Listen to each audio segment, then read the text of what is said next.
Por iso estamos hoxe aquí recibindo a Juan, Andrés e Pedro como que foron sempre parte desta cidade, parte desta comunidade, parte de nós, e con eles recuperamos tamén a nosa dignidade colectiva.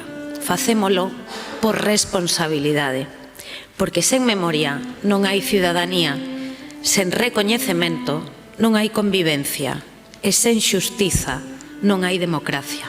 Por eles, por os que foron e sobre todo polos que veñen, temos que seguir mantendo a dignidade e a memoria.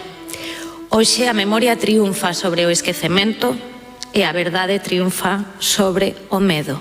Moitísimas grazas a todos e grazas por non esquecer nunca.